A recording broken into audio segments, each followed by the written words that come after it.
The Spring Classics. For many bike racing fans, this is the most important and exciting time of year. Monuments like Flanders and Paris-Roubaix are the stuff of legend, where only the strongest riders win. While only a select few ever get to race them, you can, on a normal year, go and try your own luck on the very same cobbles by making a pilgrimage to the hallowed turf in Flanders and Roubaix. Or you can find your own cobbles and make your own classic. Oh my God!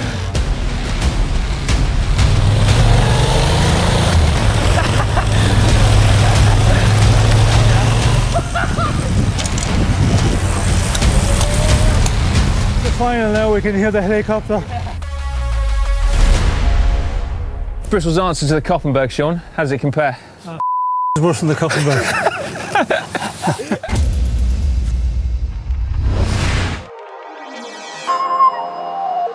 Bristol is one of the major cities in England, but commonly thought of as the coolest, most fun and generally best place to live, well, perhaps in the world. Yes, I grew up here, but no, I'm not biased. Not at all, in fact. Anyway, what you can't argue with is the fact that the city lends itself well to a DIY spring classic. Its industrial past means that there's still a myriad of sectors of pavé, and we've got hills in abundance, including one which is reputedly the steepest residential street in the world. We join our race at the sign-on at Brunel's Buttery down by the harbour side. Our first rider to sign on is Simon Richardson, with something of a home advantage, and also as the unofficial race organiser today, we're pretty sure he's rigged it. Next, it's James Losi Williams, a rider who is only fairly recently out of the pro peloton, but who has really let himself go. Ollie Smith is a colleague here at GCN, but a man who keeps himself behind the scenes. Next, we have international man of mystery and all-round cycling connoisseur, Tom Southern. And finally, we've got a late entry. It's 9-time Monument winner and world #1 for 5 consecutive years, Sean the King Kelly. What? Sean Kelly? Yeah, who am I trying to kid? Of course, we knew that Sean the King Kelly was joining us today. Now, it's for a very good reason. Sean is famous, as well as for being one of the all-time greats, but for riding Vitus bikes for much of his career, and he still has an association with the brand today. And they have just launched this, which is the Vitus Vitesse Evo, a brand new all-round race bike. And so not only have they kindly lent us 3 of these for us to ride around Bristol, they've also arranged for Sean to join us as well, basically to show us how it's done and add a bit of firepower. So, Si, tell us what all this is about. Okay, right, well, firstly, guys, welcome to the first ever GCN Spring Classic in October.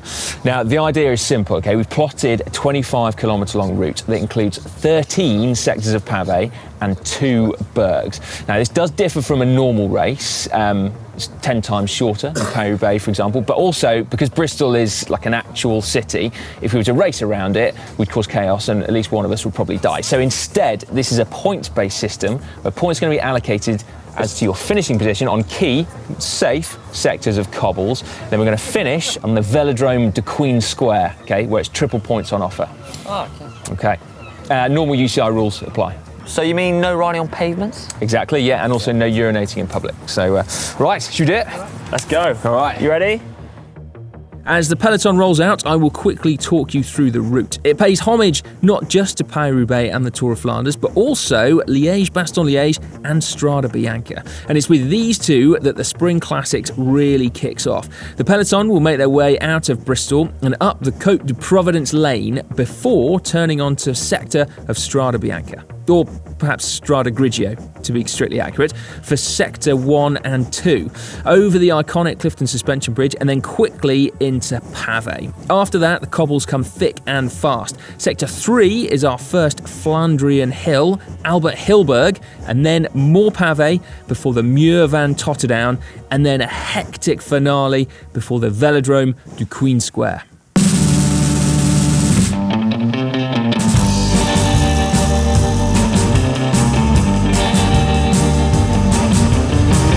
So we've got a little peloton here. I'm joined with Sean on the front. We're heading to Liège, so start of our bergs really, and then on to Strade Bianchi. But I kind of wanted thought I'd get your point of view on the how to ride the cobbles, how to ride the classics, and get a few tips. Well, to ride the classics, ride the cobbles is pretty simple and straightforward when you've got the good legs. Yeah. You just power across the cobbles, and that's what it's all about. And do you have to ride a slightly different position on the bike? You usually sit on the tops, on the hoods, and you ride on the centre of the cobbles a lot, but some of the times, you go to the side. In the earlier part of the race, you ride on the centre, on the crown of the road. But as the race goes on and everybody starts to suffer, everybody looks for the easiest option or the easier option, and that means riding in the side. Right, Sean, we've hit first berg. This is Liège. I'm in the wrong gear. Right, we're on to the first obstacle of the day. King Kelly spinning a gear he could only have dreamed of 30 years ago. This is the Côte du Providence lane. Just 1 kilometre long, but it is a nasty little climb, averaging 9%, but with 2 sections of over 16% gradient. Speaking of gears, Tom, you'll notice, is riding a vintage Vitus, one of 2 he's faithfully restored. Unfortunately, he's not riding his Sean Kelly era 979 today, but has controversially elected to use the Andre Schmil Vitus from 1998. There's still a long way left to go with plenty of chances to make the difference, but this should soften up the legs of those that are anything less than on top 4. And from that face, it looks like Losi Williams might be that man. Right, we're quickly on to Strade Bianche, and it is the local rider Richardson who leads everybody onto the gravel. As we suspected, trying to make that insider knowledge pay dividends. The jostling for position has started. We're on to the off-road stuff now. Some cracking on-board footage there, really getting a feel for this sector, and it made them look like they weren't going that slow. Made a big attack. Got a few legs on them. Here they are.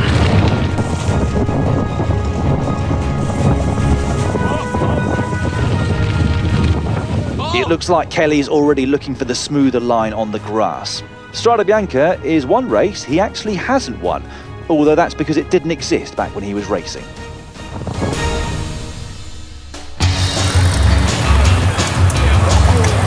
Right, so we've been up Liège, Bastogne-Liège, we've done the white roads of Strade Bianche, and now we're on the way to the pavé. And I'm sitting on Sean Kelly's wheel. Onto the dramatic Clifton suspension bridge, the jewel in Bristol's crown. Kelly is focused only on the road ahead, tightening his shoes in readiness for the upcoming pavé. The bunch, led by Southern, keeping a high tempo. What we don't know, though, is if any alliances have been formed within that group. Could he be working for another rider?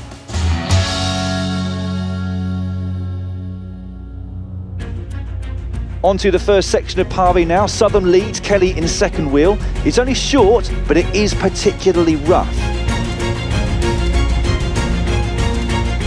Some fantastic slow motion footage of the King in action there.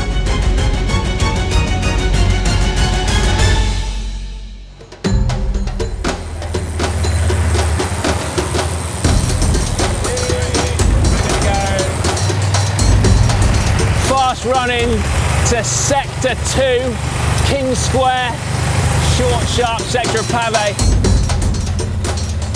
It's actually just a one-start sector, 50 metres long and not particularly selective, but it all adds up, and it will stretch the peloton out before our first key prime line, where points are on offer. It's Albert Hill Berg. It's a straight 15% climb, quick dogleg through a car park before hitting the final uphill section of cobbles, with the bonus points on offer at the top.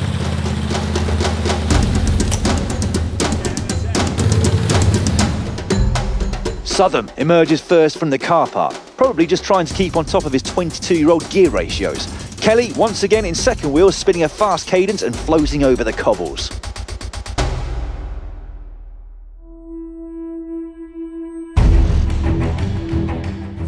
Richardson seems to have moved back into the lead, sensing danger on this opening left-hander. Kelly, foot out. It's a long, tough sector, and gaps are starting to appear in the peloton now.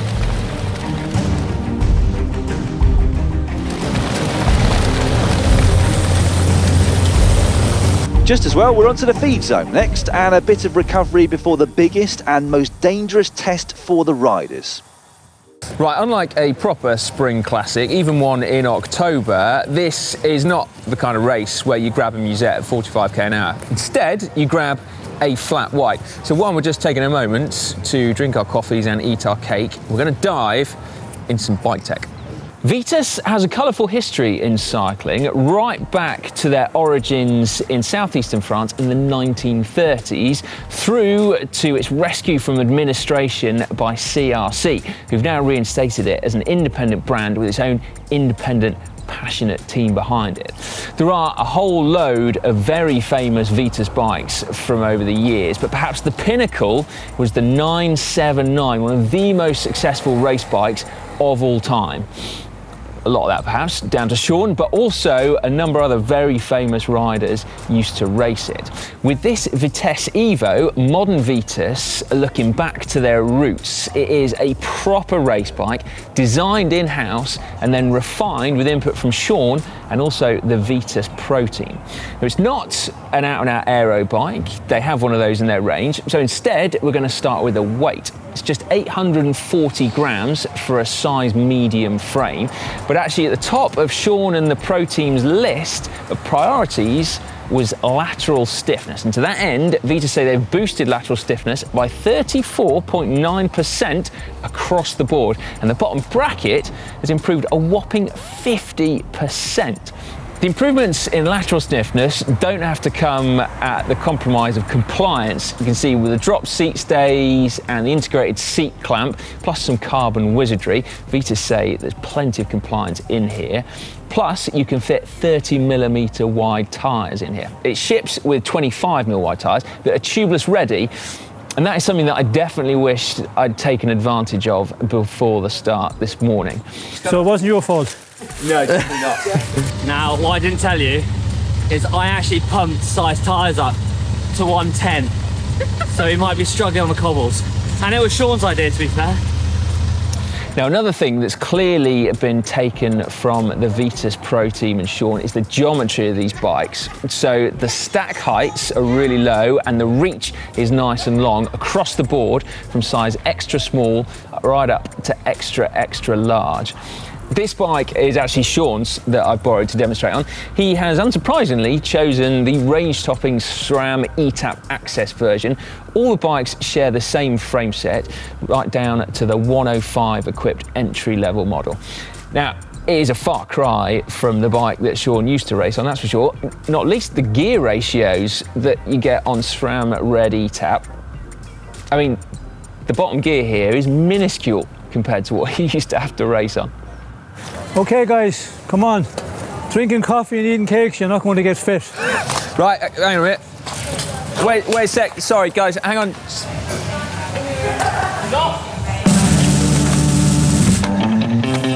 Sean Kelly might not be so eager to leave when he sees what's coming next. Moon Street is a particularly dangerous sector, although not because of the pavé. Losi Williams like a fish out of water here.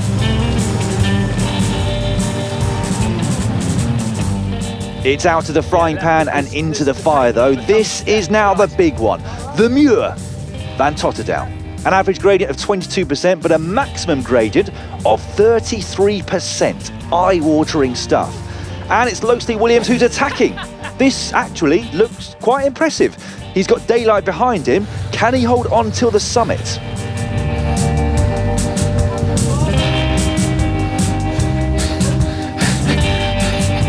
Hank crests the summit, Southern just manages to get up, Richardson struggling on his wheel, Smith, then King Kelly, perhaps suffering from his large piece of carrot cake.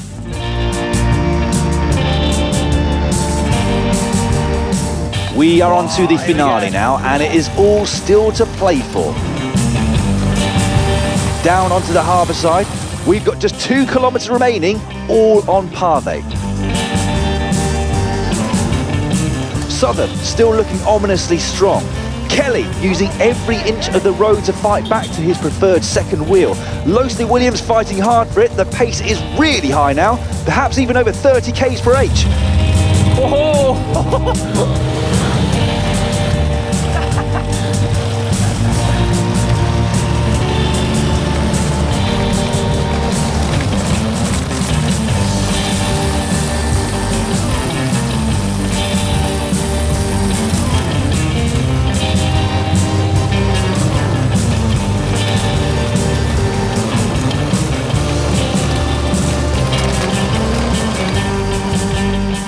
Anyone's guess as to who's going to take this one.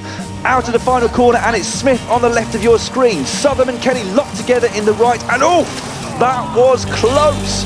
That's going to go down to a photo finish to decide who claims the points on the line.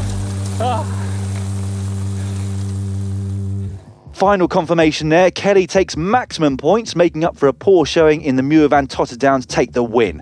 Southern in second, Losi Williams in third, Smith in fourth, and Richardson, despite organising the thing, finishing in last place.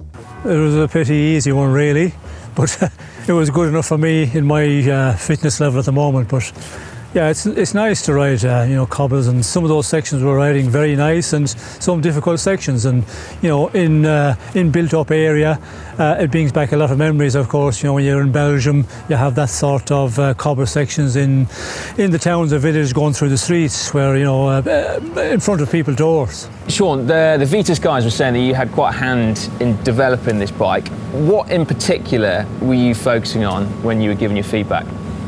The first thing I looked at was, you know, the look of the bike. It's always important that it looks good, it looks fast. One of the things, I suppose, in the rear end, the tyre clearance is something I was looking at, because now, as we know, you know, the tyres are getting bigger every year, it seems to be. So that seems to be the way it's going. Talking about tyre clearance, see, when you rode Paris-Roubaix, you rode on 23mm wide tubulars, right? So, I mean, this must be like night and day now, going to 28s, 30s even. Do you kind of wish you'd had wider tyres back then? Well, if I had a bike like this, I'd have won 4 or 5 Paris-Roubaix. But yeah, it's amazing the way the bikes have improved. And you know, when you look at the bike that I was riding, I still have got a Vitas bike back home, which I raced in the Vuelta, and another one that I raced in some of the classics. And you know, it's amazing the way the bike has changed. Now, you know, the tyres, as you say, in a Paris-Roubaix on the cobbles is so much more comfortable, because you have the wider tyres, so that gives you, you know, a softer and a more comfortable ride. I think the gearing is probably the greatest thing in the biking, because the climbs we are doing today, the gradient there, you know, when I was riding you had 42, 24, and you had to get up climbs. Now you have such a ratio, you can, you know, spin up any climb. You see the guys when they're racing, the way they can spin the gear up those climbs. Guys, thank you so much for that. That was an absolute blast. And Sean in particular for making the trip across for the first ever GCN Spring Classic in October. Who won? Not entirely sure, although that's kind of not really the point, is it? Probably Sean, but you don't need 194 wins, do you really? 193 is plenty, I think. Well, I don't know if I'm leader of the points board, but I'll take the win. It has been a difficult season, yeah, with everything going on. It'll be my first win of the year, so I'll definitely take it. Okay. Thank you very much. Well, there you go then. Sean's the winner. Well done, Sean. Right, great stuff. Well, please give the video a big thumbs up if you've enjoyed it.